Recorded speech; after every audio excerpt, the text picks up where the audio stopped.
Hello friends, welcome to my channel Kuchbi Kahibi. আজকে আপনাদের যে জিনিসটা দেখাবো, যে একটা অবাক করা জিনিস, যেটা আমাদের আসানসোলের মধ্যেই দেখা গেছে, আর সাউথের কোনো জায়গায় আছে, আর কোথাও এই জিনিসটা দেখতে পাওয়া যায় না। তো চলুন আগে ওই জায়গাটা দেখাই। আর প্লিজ আমার চ্যানেলটা একটু সাবস্ক্রাইব করে দেবেন। আমার চ্যানেল আসানসোলের চ্যানেল, আসানসোলকে এক্সপ্লোর করার চেষ্টা করছি। তো চলুন আমার সঙ্গে দেখুন কী জিনিস দেখাচ্ছি আপনাদেরকে। দেখুন বন্ধুরা, এটা হচ্ছে 1 2 3 4 5 মুখী তাল গাছ। একটু আলাপ করে নিই এখানের এই তাল গাছটা যে যাদের বাগানে হয়েছে তাদের অনারের সঙ্গে। তো ওনার সঙ্গে একটু কথা বলি, কীভাবে, কত বছরের গাছ, কী আছে সব উনি এবারে সব বলবেন। এটা আমার আজ থেকে প্রায় 160 বছর পূর্বে, মানে আমাদের পিতামহ অর্থাৎ আমার দাদুর বাবা বলরাম মুখার্জি এই অঞ্চলের সর্বপ্রথম এখানে বাস করেন। এটা একটা ইংরেজ আমলে একটা সার্কিট হাউস ছিল। তো সার্কিট হাউস এটা একটা অনুমতি দিয়ে যায় বলরাম মুখার্জিকে। বলরাম থেকে চলে আসে সূর্যনারায়ণ মুখার্জি। সূর্যনারায়ণ মুখার্জি হচ্ছেন আমাদের দাদু। এই ক্রমান্বয়ে এই বংশধারার পরপর চলে আসে। এখানে মানে আদি কালীবাড়ি এখানে সংলগ্ন এলাকায় আমরা আমাদের দাদুর মুখে শুনেছিলাম যে এইখানে চারা গাছ রোপণ করা হয়। এই চারা গাছের তখন একটা জঙ্গলের ঘেরা ছিল, এরই মধ্যেই তাল গাছটি জন্ম নেয়। দীর্ঘদিন ধরে একই ধারাবাহিকভাবে এখানে চলে আসছে। এখন আমরা ধরে নিতে পারি যে এটা দেবদেবী হয়তো সাধনার, দেবদেবীদের আমাদের সাধনার ফল।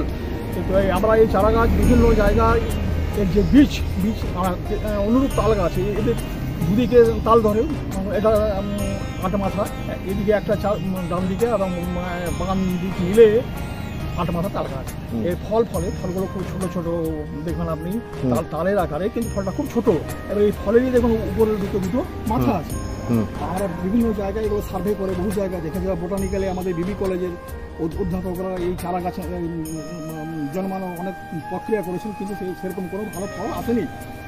আমাদের কিছু ব্যাপার হচ্ছে, কতগুলো বীজ নিয়ে আমরা রাস্তার গাড়ি মন্দির সংলগ্ন রাস্তার ধারে কতগুলো বীজ আমরা রাখি, এবং এর থেকে কয়েকটি চারা গাছ জন্ম নেয়। এই চারা গাছ থেকে এখন ক্রমে দুটো মানে এই যে এরই বীজ থেকে এই নতুন চারা গাছের, এটা আপনাদের চোখে দেখা, আমাদের চোখে দেখা, মানে আমাদেরও ধরুন বয়স হয়ে গেল আজ অনুমানিক প্রায় 60 বছরের মতো।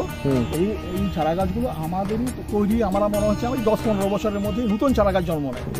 এবং এর এই যে স্টাইলও, যে ওই গাছের যেটা ধরুন স্টাইলটা ঠিক একই ধরনের। এটা আরেকটা আছে আপনার হচ্ছে, যেটা আছে এটা একমাত্র সেই সাউথের কেরালা বা আমি দেখবেন আমরা শুনেছি মধ্যপ্রদেশের কিছু অঞ্চলেও আসেন, তারা বলেন মধ্যপ্রদেশেও এই ধরনের যে একটা চারা গাছ হয়তো আপনি দেখতে পারেন। মানে তো ধরুন এখান থেকে একই স্টাইলে ভাঙছে আপনার ওই একই চারা গাছ। এই চারা গাছের বয়স কিন্তু, এই গাছটির বয়স প্রায় 100, অনুমানিক 160-70 বছর, মানে আপনার ব্রিটিশ প্লটের আগে থেকে এই বীজগুলো পড়েছে। আপনি এগুলো তুলে দিতে পারেন। হ্যাঁ, এই যে চারা, এটা তালেরই চারা, এই তালেরই, তাল গাছেরই চারা।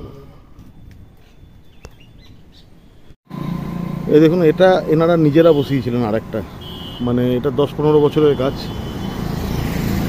এইখানে এই মা কালীর যে আপনার মন্দির আছে, এই মাটিতে অন্য জায়গায় নিয়ে গেলে এখানে নাকি সেই চারা এরকম দুমুখো হয় না, কিন্তু এই তাল গাছ এখানে যখন বসানো হয় তখন এইরকম 8 মুখো 8 মাথাওয়ালা তাল গাছগুলো হয়।